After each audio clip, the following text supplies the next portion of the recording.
Hello, मैं सुभाष और आप देख रहे हैं इकोनॉमिक्स गुरुजी। पिछले वीडियो में हमने अर्थशास्त्र संबंधी जो भी मूलभूत परिभाषाएं हैं, 5 भागों में जिसे बांटा गया था, उसके बारे में अध्ययन किया था और उनकी विशेषताओं के बारे में देखा था। और वर्तमान में कौन सी परिभाषा प्रचलन में है, ये भी हमने देखा था। इसी क्रम में हम आगे बढ़े और देखते हैं कि अर्थशास्त्र को कितने मुख्य भागों में बांटते हैं और वापस उन दोनों को कितने उपविभागों में बांटा जाता है। इससे पहले कि आगे बढ़ें, एक शॉर्ट रिकैप हम पिछले वीडियो को देखते हैं कि हमने क्या क्या स्टडी की थी, जिसमें चैप्टर का नाम था परिचय, इंट्रोडक्शन। और हमने देखा कि अर्थशास्त्र की परिभाषाओं को मुख्य रूप से 5 भागों में बांटा था। फर्स्ट, धन संबंधी परिभाषा। फिर सेकंड, कल्याण संबंधी परिभाषा। थर्ड, दुर्लभता संबंधी। फोर्थ, आवश्यकता विहीनता संबंधी। और फिफ्थ, विकास संबंधी।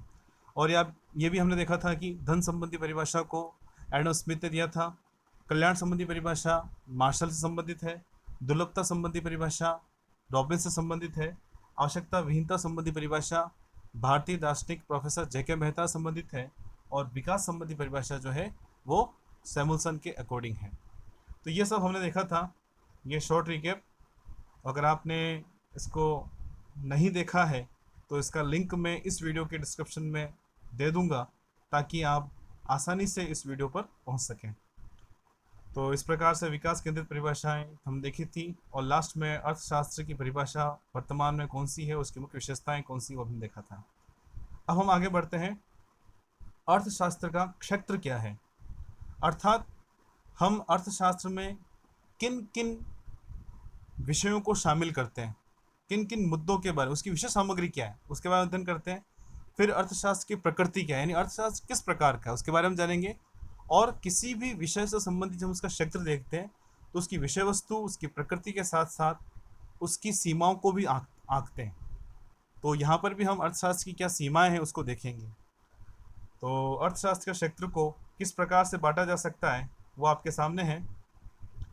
देख रहे हैं कि अर्थशास्त्र के क्षेत्र को मुख्य रूप से अर्थशास्त्र की विषय सामग्री, मतलब हम अर्थशास्त्र में किन किन अध्यायों का अध्ययन करते हैं, किन किन समस्याओं का अध्ययन करते हैं, और उसके बाद अर्थशास्त्र की प्रकृति, अर्थात अर्थशास्त्र किस प्रकार का है। बहुत से अर्थशास्त्री मानते हैं कि अर्थशास्त्र विज्ञान है, बहुत से मानते हैं कि अर्थशास्त्र विज्ञान तो है पर वो वास्तविक विज्ञान है या आदर्शात्मक विज्ञान है।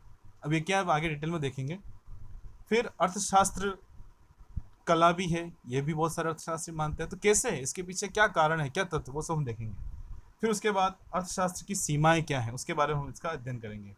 ठीक है, तो शुरू करते हैं। सबसे पहले अर्थशास्त्र की विषय सामग्री, और अर्थशास्त्र की विषय सामग्री को जो बांटा गया है वो आपके सामने है। सबसे पहला जो है वो है व्यष्टि अर्थशास्त्र, और दूसरा भाग है समष्टि अर्थशास्त्र। ध्यान रखिएगा, अर्थशास्त्र की मुख्यतः 2 शाखाएं हैं, मुख्यतः 2 शाखाएं हैं, 2 भागों में विभाजित कर इसका अध्ययन करते हैं हम। पहला है व्यष्टि अर्थशास्त्र और दूसरा है समष्टि अर्थशास्त्र। ये आपके सामने है। फर्स्ट जो है वो है व्यष्टि अर्थशास्त्र और सेकंड है समष्टि अर्थशास्त्र। अब व्यष्टि अर्थशास्त्र के कौन कौन से समस्याएं हैं, कौन कौन से तत्व हैं, कौन कौन से अध्याय हैं जो हम इसमें अध्ययन करते हैं, वो आपके सामने है। सबसे फर्स्ट है उपभोग, यानी इसकी विषय वस्तु में किन किन चीज़ों को हम शामिल करते हैं। सबसे पहले उपभोग, उपभोग से संबंधित जो भी नियम हैं हम आगे देखेंगे, आगे आने वाले अध्यायों में पढ़ेंगे। अभी मैं आपको बताऊंगा तो पता नहीं चलेगा। उपभोग से संबंधित जो मूलभूत नियम है, जैसे कि घटती सीमांत, उपयोगिता का नियम, एक वस्तु के संदर्भ में, 2 वस्तुओं के संदर्भ में जो भी नियम है, यानी उपभोक्ता अपनी संतुष्टि को किस प्रकार से अधिकतम करता है, एक व्यक्तिगत स्तर पर अध्ययन है, इसलिए उसको व्यष्टि अर्थशास्त्र हम डालते हैं। अब व्यष्टि समष्टि क्या है, इसको हम आगे देखेंगे, इन दोनों में क्या अंतर है, इसका क्या अर्थ है। फिर उत्पादन, यानी हम इसको उत्पादन संबंधी, उत्पादक से संबंधित जो भी नियम हैं वो हम इसमें अध्ययन करते हैं। फिर आता है विनिमय, विनिमय अर्थात तो जो भी वस्तुओं सेवाओं का जो विनिमय हो रहा है किस प्रकार से है। उसके बाद वितरण, आर्थिक कल्याण, ये सब हम इसमें ले लेते हैं। ये ध्यान रखना आर्थिक कल्याण शामिल है, यहाँ पर अलग हो गया है तो आपको ध्यान रखना आर्थिक कल्याण एक ही वर्ड है, तो ये अलग अलग नहीं है। फिर उसके बाद समष्टि अर्थशास्त्र के क्षेत्र कौन कौन से हैं, राष्ट्रीय आय, रोजगार, ये सब क्या है आगे आने वाले अध्याय में हम अध्ययन करेंगे। फिर सामान्य कीमत स्तर, आर्थिक विकास, फिर वितरण का समष्टिगत सिद्धांत। तो ये कुछ इसकी मूलभूत विषय वस्तु है जो हम अर्थशास्त्र में अध्ययन करते हैं। तो जब कभी हमें पूछा जाए कि अर्थशास्त्र की विषय सामग्री क्या है, अर्थशास्त्र का क्षेत्र क्या है, तो कुल मिला के मुख्य रूप से अर्थशास्त्र के क्षेत्र में हम इसकी विषय वस्तु को ही शामिल करते हैं। हालांकि अभी हमने देखा इसको 3 भागों में बांट कर अध्ययन करते हैं। पहला है इसकी विषय वस्तु, दूसरा है इसकी प्रकृति, अर्थशास्त्र की प्रकृति क्या है, और तीसरा है इसकी सीमाएं क्या है। परंतु सामान्यतः सामान्य अर्थ में अर्थशास्त्र के क्षेत्र में हम सिर्फ और सिर्फ इसकी विषय सामग्री को शामिल करते हैं। तो कंफ्यूज नहीं होना है। एग्जाम में अगर आपको विषय सामग्री पूछे तो डायरेक्ट लिख देना है, अर्थशास्त्र का क्षेत्र पूछा है तो भी आपको मार्क्स के अकॉर्डिंग सिर्फ इसकी विषय वस्तु को ही लिख देना है। तो अब हम देखते हैं कि व्यष्टि अर्थशास्त्र है क्या, व्यष्टि अर्थशास्त्र है क्या, समष्टि अर्थशास्त्र क्या है, इसके बारे में हम यहाँ पर थोड़ा अध्ययन करेंगे। इसको थोड़ा सा जूम कर देता हूँ मैं ताकि आपको अच्छे से नजर आ जाए। तो व्यष्टि अर्थशास्त्र, व्यष्टि का मतलब होता है सूक्ष्म, व्यक्तिगत, सूक्ष्म, छोटा, और हम यहाँ पर अर्थशास्त्र में व्यष्टि का अर्थ व्यष्टि अर्थशास्त्र का ले रहे हैं व्यक्तिगत इकाई से, मतलब उन आर्थिक क्रियाओं का अध्ययन जो व्यक्तिगत स्तर से संबंधित हो। ध्यान रखिएगा, किससे संबंधित हो, सिर्फ और सिर्फ एक व्यक्ति से, यानी वो व्यक्तिगत फर्म हो सकती है, एक बाजार हो सकता है, एक उपभोक्ता हो सकता है, एक उत्पादक हो सकता है, एक मजदूर हो सकता है। उसके बारे में हम जब अध्ययन करते हैं, ऐसी आर्थिक क्रियाओं को जब अध्ययन करते हैं तो उसको हम व्यष्टि अर्थशास्त्र में डालते हैं। तो आइए देखते हैं क्या है ये। व्यष्टि अर्थशास्त्र उपभोक्ताओं और फर्मों के व्यवहार अर्थात व्यक्तिगत विकास का अध्ययन करता है। यानी यहाँ पर व्यक्तिगत आर्थिक विकास किस प्रकार से हो सकता है, व्यक्तिगत रूप से कौन कौन सी चीज़ें हम इसमें शामिल करते हैं, उसको यहाँ पर लेते हैं।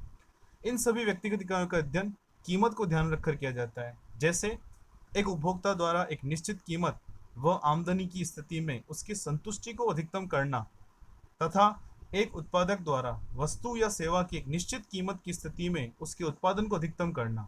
वितरण के सिद्धांत के अंतर्गत साधनों की कीमतों को ध्यान में रखकर अध्ययन किया जाता है। जैसे कि मैंने आपको बताया कि यहाँ पर हम अध्ययन करते हैं व्यक्तिगत इकाई का। जैसे कि यहाँ पर देख रहे हैं एक उपभोक्ता, फिर उसके बाद एक उत्पादक को हम ले रहे हैं, यानी यहाँ पर देख रहे हैं कि मुख्य रूप से व्यक्तिगत आर्थिक इकाइयों का अध्ययन करते हैं। व्यक्तिगत रूप से एक उपभोक्ता की, एक उत्पादक की, एक फर्म की, एक बाजार की कौन कौन सी समस्याएं होती हैं। और अभी भी देखा कि आपने यहाँ पर कीमत को ध्यान में रखकर अध्ययन किया जाता है। यानी यहाँ पर मुख्य रूप से जो मेन मुद्दा है कीमत का, एक उपभोक्ता वस्तु की कितनी कीमत अदा करना चाहेगा, ये मुख्य बिंदु है, ये मुख्य प्रश्न है। एक उत्पादक अपनी द्वारा उत्पादित वस्तु की कीमत कितनी रखना चाहेगा। एक उत्पादन का साधन अर्थात श्रमिक काम में लेते ही पता है आपको, वो कितनी मजदूरी लेना चाहेगा। यानी कुल मिलाकर इसे हम कीमत सिद्धांत भी कहते हैं। ठीक है, तो आगे अभी देखेंगे व्यष्टि समष्टि में क्या अंतर है, तब आपको डिटेल में इसके जो भी डिफरेंस हो अच्छे से पता चल जाएंगे। फिर उसके बाद श्रम की कीमत जैसे कि मजदूरी, देख रहे हैं आप, श्रम की कीमत जैसे कि मजदूरी। फिर पूंजी के उपभोग की कीमत अर्थात ब्याज, यानी जो भी उत्पादक पूंजी का उपभोग करता है अर्थात कहीं से ऋण लेता है बैंकों द्वारा, तो उसको उसके बदले में उसकी कीमत अदा करनी पड़ती है और वो कीमत होती है उसका ब्याज। फिर उसके बाद आता है भूमि के उपभोग की कीमत अर्थात लगान। हर एक उत्पादक के पास स्वयं की भूमि, स्वयं का भवन, स्वयं का प्लांट नहीं होता है, वह किसी न किसी से वो उधार लेता है, उसके बदले में उसकी कीमत अदा करता है, उसको हम कहते हैं यहाँ पर लगान। फिर उसके बाद आता है उद्यमशीलता के उपयोग की कीमत। उद्यमशीलता अर्थात एक उद्यमी के अंदर खुद उद्यमशीलता होती है, खुद जोखिम करने की उसके अंदर क्षमता होती है, तो किस प्रकार से वह अपनी जो उद्यमशीलता का उपयोग कर रहा है, उसका रिवार्ड क्या है, उसका वेतन उसका क्या है, तो उसको जो मिलता है वो कहलाता है यहाँ पर लाभ। ओके, तो व्यष्टि अर्थशास्त्र में व्यक्तिगत इकाई का आंशिक एवं कुल व्यष्टिगत का अध्ययन होता है। हम आगे देखेंगे कि व्यष्टि अर्थशास्त्र को कितने भागों में बांटते हैं, 5 भागों में बांटते हैं जनरल, इसको आगे डिटेल में भी देखेंगे। फिर उसके बाद अब यहाँ पर आ जाता है व्यष्टि अर्थशास्त्र के प्रकार, जो मैंने अभी आपको बताया कि अर्थशास्त्र को कितने भागों में बांटते हैं। सबसे पहला आता है यहाँ पर व्यष्टि आंशिक अध्ययन।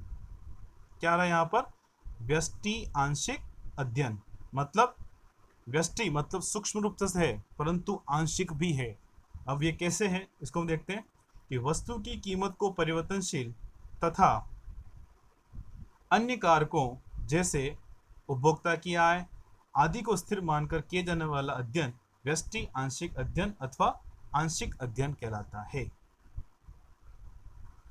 जैसा कि अभी मैंने आपको बताया कि इसमें आंशिक रूप से अध्ययन किया जाता है, और ये भी देखा था कि अपन ने कि व्यष्टि अर्थशास्त्र को मुख्य रूप से कीमत सिद्धांत माना जाता है, अर्थात एक उपभोक्ता किसी भी वस्तु की कितनी कीमत अदा करना चाहता है। हम एक कोई सी भी वस्तु लें, जैसे कि अपने पास एक वस्तु है मोबाइल, ठीक है। अब इस मोबाइल की कीमत के अलावा, मोबाइल की कीमत के साथ साथ उपभोक्ता की आय क्या है ये भी उसको प्रभावित करेगी। साथ साथ उस मोबाइल से संबंधित उपभोक्ता की रुचि क्या है ये भी उसको प्रभावित करेगा। तो जब हम कीमत के अलावा बाकी सभी तत्वों को स्थिर मान लें, जैसे कि हम यहाँ पर आय और उपभोक्ता की पसंद, उन दोनों को हम स्थिर मान लें, यानी इनमें कोई परिवर्तन नहीं हो रहा है, और जब सिर्फ और सिर्फ हम उसकी कीमत, किसकी, मोबाइल की कीमत को ही लेकर अध्ययन करें, तो वो कहलाता है व्यष्टिगत आंशिक अध्ययन। जैसे कि किसी भी आर्थिक तत्व के, चाहे वो एक उत्पादक से संबंधित हो चाहे एक उपभोक्ता से संबंधित हो, एक उत्पादक जिस वस्तु का उत्पादन करता है उसमें बहुत सारे तत्व उसको प्रभावित करते हैं। एक वस्तु की मांग को बहुत सारे तत्व प्रभावित करते हैं, जैसे मैंने आपको बताया, कीमत है, आय है, उपभोक्ता की पसंद है, रुचि है, बाजार में दूसरी वस्तुओं की उपलब्धता है, ये सभी वस्तु की मांग को प्रभावित करते हैं। पर सभी कारकों में से सिर्फ और सिर्फ कीमत को परिवर्तनशील मानकर बाकी सभी तत्वों को स्थिर मान लें और जब हम अध्ययन करें तो वो कहलाता है व्यष्टिगत आंशिक अध्ययन। और उसके जस्ट विपरीत कुल व्यष्टिगत अध्ययन, इसमें आप क्या देख रहे हैं कि इसमें जितने भी तत्व होते हैं, क्या लिखा हुआ है यहाँ पर कि जब सभी कारकों को परिवर्तनशील मानकर अध्ययन किया जाता है तो उसे कुल व्यष्टिगत अध्ययन कहते हैं। यानी जब हम किसी भी वस्तु की मांग को लें, उसके उत्पादन को लें, उसको उत्पादन को, उसकी मांग को, उसकी पूर्ति को प्रभावित करने वाले समस्त तत्वों को लें, सिर्फ कीमत को ही नहीं लें, उसको प्रभावित करने वाले समस्त तत्व, चाहे वो मुख्य हो या गौण हो, सभी तत्वों को अगर लेकर अगर हम अध्ययन करते हैं तो वो अध्ययन कहलाता है कुल व्यष्टिगत अध्ययन। जब हम आगे चैप्टर्स में बढ़ेंगे, जैसे जैसे व्यष्टि अर्थशास्त्र और समष्टि अर्थशास्त्र में आगे बढ़ेंगे, तब आपको पता चलेगा कि एक वस्तु की मांग को कौन कौन से तत्व प्रभावित करते हैं, वस्तु की पूर्ति को कौन कौन से तत्व प्रभावित करते हैं। तो अपने आप आपको पता चल जाएगा कि ये आंशिक अध्ययन क्या होता है और कुल व्यष्टिगत अध्ययन क्या होता है। फिर आगे बढ़ते हैं, व्यष्टिगत स्थैतिक अध्ययन। व्यष्टिगत स्थैतिक अध्ययन, इसमें क्या है, यह वह स्थिति है या वह विधि है जिसमें किसी दिए हुए समय पर संतुलन की अवस्था में सूक्ष्म घटकों के पारस्परिक संबंधों की व्याख्या की जाती है। मतलब निश्चित एक समय में, स्थैतिक मतलब स्थिरता को बता रहा है, किसी एक निश्चित समय पर, समय बिंदु पर जब हम किसी वस्तु की मांग या पूर्ति या किसी भी आर्थिक चर का अध्ययन करें तो कहलाता है व्यष्टिगत स्थैतिक अध्ययन। ध्यान रखिएगा, एक स्थिति में यानी एक साम्य का जब अध्ययन करें, बाजार में जब वस्तु की मांग और पूर्ति क्या है किसी कीमत पर, इसका अध्ययन कर रहे हैं तो वो कहलाता है व्यष्टिगत स्थैतिक अध्ययन। वो स्थिरता को बता रहा है, निश्चित एक समय बिंदु को बताता है। ओके, उसके बाद आता है नेक्स्ट व्यष्टिगत तुलनात्मक अध्ययन। तुलनात्मक अध्ययन, अब यहाँ तुलनात्मक क्यों कहा है कि यह वह विधि है जिसमें विभिन्न समयों पर संतुलन की अवस्था में सूक्ष्म घटकों के पारस्परिक संबंधों की तुलनात्मक व्याख्या की जाती है। मतलब हम यहाँ पर देखते हैं कि अभी तो मैंने आपको थोड़ी देर पहले बताया कि स्थैतिक अध्ययन में क्या है कि निश्चित समय बिंदु पर एक साम्य की अवस्था का अध्ययन कर रहे हैं, उसमें सब घटक आ गए, मांग को प्रभावित करने वाले तत्व, पूर्ति को प्रभावित करने वाले तत्व और बहुत सी बातें। परंतु जब हम दो अलग अलग समयों को लें, अर्थात किसी वस्तु की आज मांग क्या थी और 5 दिन पहले मांग क्या थी, इसका हम अगर तुलनात्मक अध्ययन कर रहे हैं, आज मांग इतनी है तो क्यों है, 5 दिन पहले मांग ज़्यादा थी तो क्यों थी, कम थी तो क्यों थी, जब इसका हम अध्ययन कर रहे हैं, दो अलग अलग समयों पर, अलग अलग समय बिंदु पर हम जब अध्ययन कर रहे हैं तो कहलाता है व्यष्टिगत तुलनात्मक अध्ययन। फिर आता है व्यष्टिगत प्रायोगिक अध्ययन। जैसे कि कल किसी मोबाइल की मांग 10,000 रुपये होने पर 100 मोबाइल की मांग बाजार में कुल थी, और आज मांग 150 है जब उसकी कीमत जो है वो 9,000 रुपये है। यानी दो अलग अलग संतुलन है, एक तो अभी हमने आपको बताया कि एक तो 10,000 पर कुल कितनी मोबाइल की मांग है, 100। और दूसरा, जब बाजार में मोबाइल की कीमत हो गई 9,000, तो उस स्थिति में मोबाइल की मांग कितनी हो गई, 150। तो ये अंतर क्यों आया, ये दो अलग अलग समयों पर ऐसा क्यों हुआ है, इसके पीछे क्या कारण है, क्यों कीमत कम होने पर मांग बढ़ी, या फिर यह मांग क्यों बढ़ी है, इसके पीछे क्या कारण है। जब हम इसका अध्ययन करते हैं, दो अलग अलग संतुलनों का अध्ययन करें दो अलग अलग समयों पर, तो वो कहलाता है व्यष्टिगत प्रावेगिक अध्ययन। ठीक है, आई होप समझ में आ गया होगा। और अगर समझ में आ रहा है, अच्छा लग रहा है, वीडियो को लाइक ज़रूर करें और ज़्यादा से ज़्यादा अपने फ्रेंड्स को भी इसमें सर्कल में शेयर करें। और हाँ, अभी तक आपने इस चैनल को सब्सक्राइब नहीं किया है तो आशा है कि आप सब्सक्राइब करेंगे ताकि आपको इसका लाभ मिल सके आपकी स्टडी में। नेक्स्ट, अब हम बढ़ते हैं समष्टि अर्थशास्त्र क्या है, उसके कितने भागों में बांटा। तो अभी तक हमने व्यष्टि अर्थशास्त्र को देखा, यह क्या है, उसको कितने भागों में बांटा है। जस्ट इनवर्स है समष्टि अर्थशास्त्र। देखिए, व्यष्टि और समष्टि की जरूरत क्यों पड़ती है। अर्थशास्त्र एक ही नाम ले लेते, वो दो अलग अलग क्यों ले रहे हैं। कभी तो हम ले रहे हैं व्यष्टि और कभी ले रहे हैं समष्टि। इसका अंतर ये सामने आपके कि व्यष्टि में हम व्यक्तिगत स्तर का अध्ययन करते हैं, जबकि समष्टि में समूह का अध्ययन करते हैं। मेन बात ये, और समूह किनका बनता है, फर्मों का, उद्योगों का, उपभोक्ताओं का, उत्पादकों का, बाजारों का। तो यहाँ पर हम समूह का अध्ययन करते हैं किसमें, समष्टि में, जबकि व्यष्टि में सिर्फ व्यक्तिगत स्तर की इकाइयों का अध्ययन करते हैं। ठीक है, ध्यान रखिएगा। तो सामूहिक स्तर की समस्याएं अलग होती हैं, जैसे कि देश के स्तर पर जो समस्याएं होती है, बेरोजगारी, मुद्रास्फीति, ये सब समस्याएं अलग हैं। बैंकिंग, राष्ट्रीय आय का निर्धारण। और जबकि व्यक्तिगत स्तर की समस्याएं एक उपभोक्ता की, एक उत्पादक की, ये अलग होती हैं, इनके हल निदान अलग होते हैं। तो व्यक्तिगत स्तर की समस्याएं जो होती हैं वो सभी देशों में, सभी उपभोक्ताओं, सभी व्यक्तियों के लिए, सभी आर्थिक इकाइयों के लिए, व्यक्तिगत आर्थिक इकाइयों के लिए समान होती है। जबकि सामूहिक स्तर की समस्याएं, जैसे कि एक राष्ट्र से संबंधित समस्याएं, एक देश से संबंधित समस्याएं अलग अलग होती हैं। इसलिए हम उन समस्याओं को व्यक्तिगत स्तर पर उनके जो निदान हैं उनको शामिल नहीं कर सकते। इसलिए व्यष्टि अर्थशास्त्र और समष्टि अर्थशास्त्र दो भागों में बांटकर इसका अध्ययन करते हैं। ठीक है, व्यष्टि का मतलब होता है सूक्ष्म, मतलब व्यक्तिगत आर्थिक इकाई, और समष्टि का मतलब होता है बड़ा, दीर्घ। यहाँ पर हम दीर्घ और बड़े से मतलब ले रहे हैं समूह, अर्थात समूचे राष्ट्र की अर्थव्यवस्था। तो समष्टि अर्थशास्त्र क्या है, तो समष्टि अर्थशास्त्र में अध्ययन व्यापक अथवा समग्र स्तरों के संदर्भ में किया जाता है। मैंने आपको बताया ना अभी, समग्र समूह के रूप में इसका अध्ययन करते हैं। ठीक है, समष्टि अर्थशास्त्र समग्र मापों जैसे सकल मांग, सकल पूर्ति, सामान्य कीमत स्तर के निर्धारण पर जोर देता है। यानी ये सभी तत्व क्या हैं, पूरे राष्ट्र संबंधित हैं, इसलिए इनका अध्ययन हम इसमें करते हैं। फिर उसके बाद यह बताता है कि कैसे इन सभी मापों में परिवर्तन होता है। ये तो अध्ययन करते हैं सब क्या है और परिवर्तन कैसे होता है वो भी देखते हैं। समष्टि अर्थशास्त्र को आय तथा रोजगार का सिद्धांत कहा जाता है। यह इस बात पर अधिक बल देता है कि देश में आय तथा रोजगार के स्तर का निर्धारण कैसे किया जाए। मेन बात यही है। देखिए, व्यष्टि अर्थशास्त्र में क्या मुख्य समस्या कि एक उपभोक्ता के पास जो आय वो किस प्रकार से खर्च करे, एक उत्पादक के पास जो फंड है वो किस प्रकार से उत्पादन के साधनों में लगाए ताकि उससे अधिक से अधिक उत्पादन हो सके। जबकि देश के स्तर पर हम देखते हैं कि अर्थव्यवस्था में आय तथा रोजगार का स्तर क्या हो, ये सबसे बड़ी मेन समस्या। मैंने भी आपको बताया थोड़ी देर पहले, व्यष्टि अर्थशास्त्र को हम कीमत सिद्धांत कहते हैं। कीमत सिद्धांत क्यों, क्योंकि यहाँ पर एक उत्पादक कितनी कीमत लेना चाह रहा है, एक मजदूर अपनी कितनी मजदूरी तय करना चाह रहा है, एक उपभोक्ता अपनी वस्तु के लिए, जो वस्तु खरीद रहा है उसके लिए कितनी कीमत अदा करना चाह रहा है, इसका अध्ययन हम करते हैं। जबकि समष्टि अर्थशास्त्र को हम यहाँ पर आय तथा रोजगार सिद्धांत कहते हैं। क्यों, क्योंकि इसमें सबसे बड़ी समस्या है कि पूरी अर्थव्यवस्था में सभी लोगों को काम मिले, और सभी लोगों को काम मिले इसके लिए जरूरी है कि इतनी मांग अर्थव्यवस्था में हो कि उन सभी लोगों को काम पे लगा दे।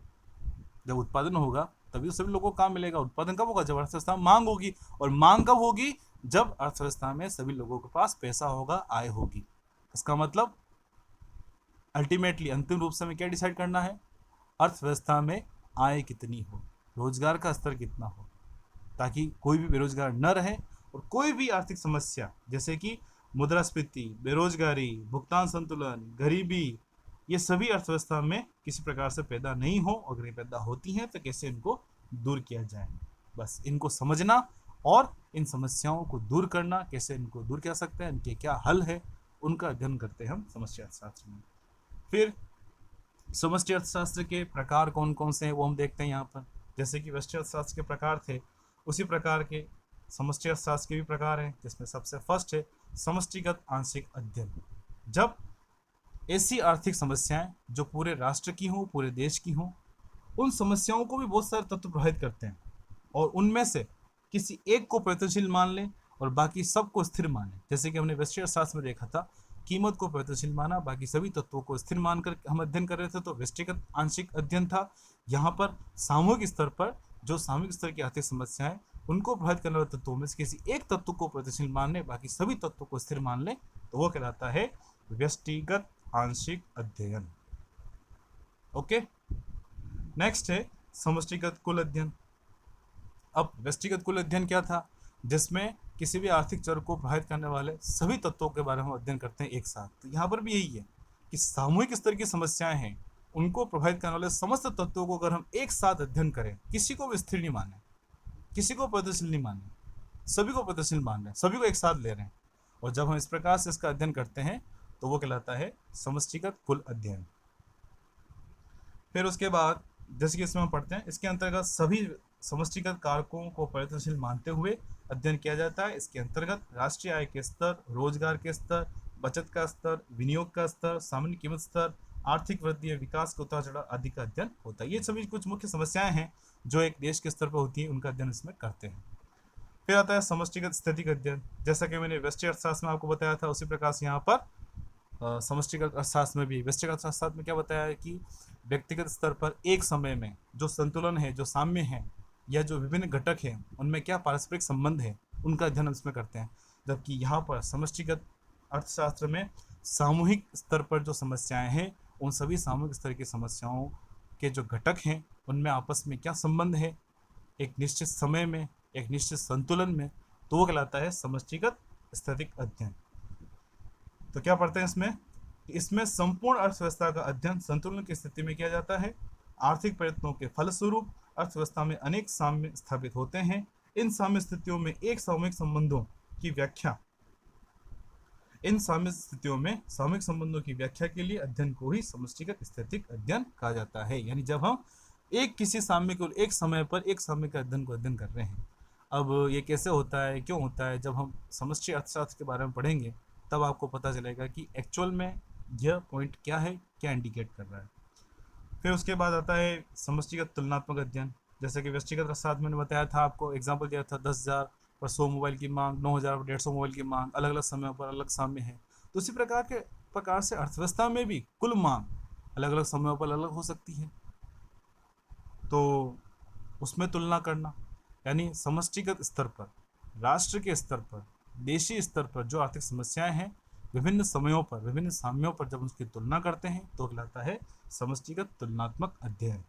और लास्ट आता है समष्टिगत प्रावेगिकी। मतलब जब दो अलग अलग साम्य हैं, दो अलग अलग समयों में अलग अलग साम्य होते हैं, साफ बात है, अलग अलग समय है तो जाहिर अलग संतुलन स्थितियां होगी। तो एक संतुलन से दूसरे संतुलन पर अर्थव्यवस्था कैसे गई, अर्थव्यवस्था में आय का स्तर बढ़ा है तो क्यों बढ़ा है, कैसे बढ़ा है, इसके पीछे क्या कारण काम कर रहे थे, घटा है तो उसके पीछे क्या कारण काम कर रहे हैं, जब इसका हम अध्ययन करते हैं तो वो कहलाता है समष्टिगत प्रावेगिक अध्ययन। तो इसके अंदर क्या देखते हैं हम, निरंतर गतिशील अवस्था में किया जाने वाला अध्ययन समष्टिगत प्रावेगिक कहलाता है।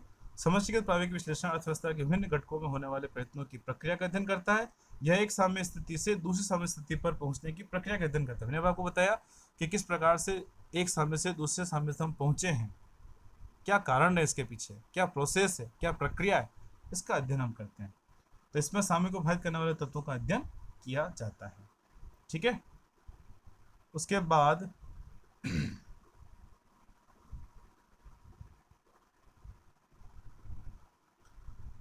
व्यष्टि और समष्टि अर्थशास्त्र में क्या अंतर है और इन अंतर के आधार कौन कौन से हैं, ये अब हम यहाँ पर देखेंगे। ये देखेंगे हम अगले वीडियोस में।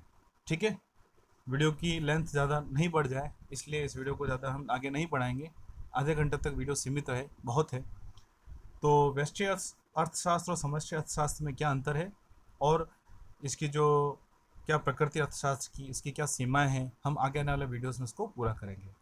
तो आई होप आपको वीडियो समझ में आया होगा। इस वीडियो में जो भी टॉपिक हमने लिए हैं, उनकी स्टडी की है, उनकी डिटेल में स्टडी आपको समझ में आई होगी। नहीं आया है तो कोई दिक्कत नहीं, एक बार वापस वीडियो को पॉज करिए, पीछे ले जाइए और वापस शुरू से इसको पढ़िए।